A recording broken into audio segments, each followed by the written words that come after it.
1,000, umur 25, tak habis belajar lagi 1,000 macam cannot brain lah. Okay, jadi Tuan Azam sekarang berusia 24 tahun. 10 tahun ke hadapan, baru berusia 34 tahun.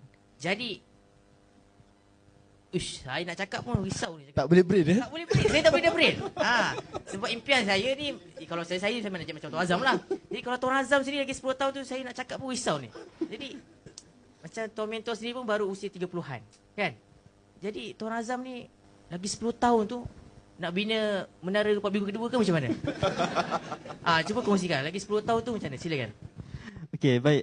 Terima kasih Syul. Okey, jadi sebenarnya yang 10 tahun tu lama lagi sebenarnya 10 tahun. Tapi sebab saya dah ada perancangan lah. Jadi sebenarnya apa yang terdekat saya punya impian saya yang mana saya dah tulis yang mana 10-20 tahun yang lepas. Saya form 2 yang saya beritahu tadi. Saya nak capai ultimate financial freedom atau bahasa kampung tadi orang kaya lah. Orang kaya, jutawan. Waktu saya umur 25 tahun. Sekarang saya umur 24 tahun. Maksudnya ada lagi 1 tahun lagi berbaki. Bulan depan lah. Okey, so bulan depan saya akan pastikan yang mana saya bebas kewangan lah. Bebas kewangan, bebas hutang yang mana dan saya dah beberapa hutang saya dah bebas lah sikit macam hutang belajar saya dah bayar hutang habis semua. Jadi sebenarnya impian yang mana sebenarnya penting kita perlu ada dan kita perlu bina sejak awal. Walaupun orang kata impian tulis macam buat dream chart tanpa gambar macam budak-budak. Tapi sebenarnya benda itu sangat penting. Kita kena ada dan hari-hari tengok. Macam sekarang pun impian saya tampal dekat office saya, bilik saya, kat mana-mana saya tampal dan dalam phone saya pun ada. Sentiasa tengok. Apabila kita sentiasa tengok dan kita sentiasa apabila tengok ni, mesti rasa tak sabar. Ya Allah, cepatlah aku nak capai. Sekarang ni umur aku dah 24 sikit lagi lah. So, impian tu paling penting. Impian paling penting dan dia tak salah lah. Percuma saja. So, kita letak setinggi mana pun, capai tak capai tu nombor 2 lah. Yang penting kita dah letak dan kita berusaha ke arah tu. Jadi yang mana impian yang terdekat saya sebelum saya umur 25 tahun, saya dah ada income dan dream chart saya lah. Saya target situ 100,000. Sebelum saya umur 25 tahun, income saya 100,000 sebulan. Mungkin macam pelik, 100,000, umur 25, tak habis belajar lagi 100,000 macam cannot brain lah. Kawan saya tak cerita pun income berapa. So, pelajar universiti, kalau income baru post, saya opsi pendidikan lah, guru. Habis belajar, jadi cikgu. Income first pasti 2,300 cikgu. So, 2,300 ni bagi dia orang sangat besar lah. Saya bagi sangat besar 2,300. Tapi bagi kita, 2,300 tu macam SJ nak bayar bil lah. SJ bayar bil ekor saja 2,300 rasa. So sebenarnya impian tu sangat besar. Tapi hari ni walaupun kita nampak benda tu bagi kita mungkin biasa, sebenarnya bagi orang lain benda tu sangat besar. Bagi student kawan saya lain, kalau saya cerita hampir setiap bulan saya pergi ke Indonesia. So student lain kata, kau pergi Indonesia setiap bulan. Bagi dia orang sangat pelik lah. Sampai pesyar saya sendiri pun dia kata, awak pergi ke luar negara setiap bulan, sepatutnya kena bagi tahu kepada kita orang. Sebab apa? Sebab kita nak claim student pergi di sana, macam nak ambil nama lah. Student boleh pergi buat program sampai luar negara. UPSI dia ada ranking dia.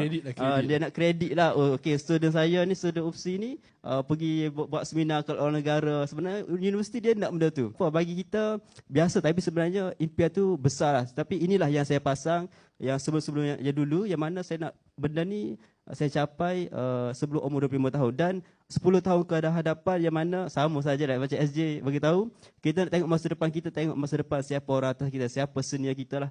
Saya sekarang bidang pendidikan, saya pernah juga lah masuk ke sekolah jadi cikgu sementara. Sebenarnya walaupun saya masuk jadi praktikal sekalipun, itulah situasi sebenar jadi cikgu lah. Walaupun praktikal, situasi dia sama saja. Praktikal masuk mengajar. Nak mengajar bukan senang. Nak kena buat preparation, RPH dan sebagainya. Habis belajar kadang tak limak pun sampai pukul 5, pukul 6. Tak limak sekolah. Dan sebab saya rasa, penat macam ni. Sebab kita selalu boleh santai, boleh relax, tiba-tiba kena keluar sekolah pukul 6. Balik pukul 5. Tiba-tiba hari Rabu balik pukul 7. Pukul 6, pukul 7. Nak drive kat sejam dah balik rumah kan. So saya rasa, saya malah kawan saya kata, penat jadi cikgu, dia kata. Penat, saya rasa memang tak nak jadi cikgu lah. Walaupun bukan saya beritahu semua benda ni subjektif tuan-puan. Itu bagi saya rasa sebab saya pernah, kita sekarang buat bisnes public go, kita boleh enjoy, kita boleh menikmati dan sebagainya. Tiba-tiba kita macam terikat gitu. Terikat. Dan saya pernah kawan saya cakap apa? Aku penat tak penat aku jadi cikgu juga, dia kata. Sebab apa? Sebab aku mana buat bisnes. Sebab apa? Sebab dia tak ada pilihan. apabila tidak ada pilihan, dia terpaksa lah. So, apa yang saya nampak sebenarnya, kalaulah orang menepuhi situasi yang sebenar, betapanya periknya bekerja dan sebagainya, itu nescaya dia tak nak lah. Tapi disebabkan tidak ada pilihan. Hari ini tuan-puan, anak-anak muda terutamanya, kalau kita tidak ada pilihan, kita tak buat bisnes public daripada sekarang, tak membina kekayaan daripada sekarang, nak tak nak kita terpaksa. Nak tak nak habis belajar, kena bekerja lah. Tak bekerja tak ada duit. Tapi hari ini tuan-puan yang bertuah macam Tuan Azim. Nak tak nak habis belajar, tak payah kerja. Tak payah kerja. Sebab apa? Sebab gaji dia public go sudah banyak lah. Kalau Tuan Azim tak bekerja pun tak ada masalah. Jadi apa yang tuan-puan saya nak beritahu, apabila kita buat bisnes public go ni, kita akan ada banyak pilihan. Sebab kita, macam mentor bagi tahu apa, kita buat bisnes ni sewaktu kita tidak memerlukan bisnes. Mungkin hari ni tuan-puan, adik-adik semua ada buat bila betul-betul bisnes. Sebab mungkin hari ni rasa tak perlu lagi. Mungkin ada mak ayah bagi duit, mungkin dapat sekolah, dapat beasiswa, rasa duit banyak, tak perlu duit. Tapi inilah waktu yang terbaik untuk kita bila bisnes betul-betul. Apabila kita habis belajar, perlukan duit, perlukan bisnes, itulah kita dah boleh teruskan apa yang kita build up hari ini. Jadi sama saja impian saya yang mana Tuan SJ beritahu, kita nak tengok masa depan kita, macam dia, saya tengok tadi, saya duduk kat kantin, dengar cikgu cerita, wah aku dah nak pencen hutang banyak lagi. Ya sudah, macam mana nak kerja buat taksi apa. So, kita nak tahu masa depan kita, dengar saja senior kita. Kita tengok siapa senior kita, itulah masa depan kita. Saya rasa, ini aku menjadi macam ni juga. Nanti kalau aku jadi cikgu, maksudnya bukan saya nak salahkan jadi cikgu tuan-puan. Apa yang saya nak beritahu, kita ada pilihan.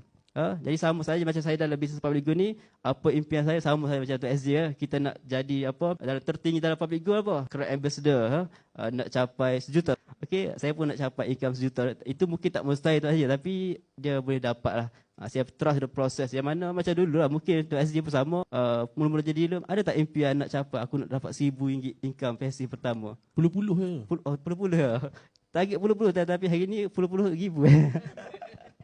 Dulu target puluh-puluh rasa banyak. Dulu saya first income dapat RM90. Oh banyak, RM50. Target nak dapat RM1,000. Dapat RM1,000. Oh, alhamdulillah dapat RM1,000. Okey, jadi apa itu tuan-puan? Itulah yang mana impian saya sama juga. Nampak macam pelik, macam tak apa, cannot break 1 juta sebulan. Mana ada. Tapi sebenarnya dalam public good, insyaAllah, trust the process, success is predictable. See you at the top. Belum. Okey. Biasa ending ni macam tu. Okey. Jadi, okey, terima kasih.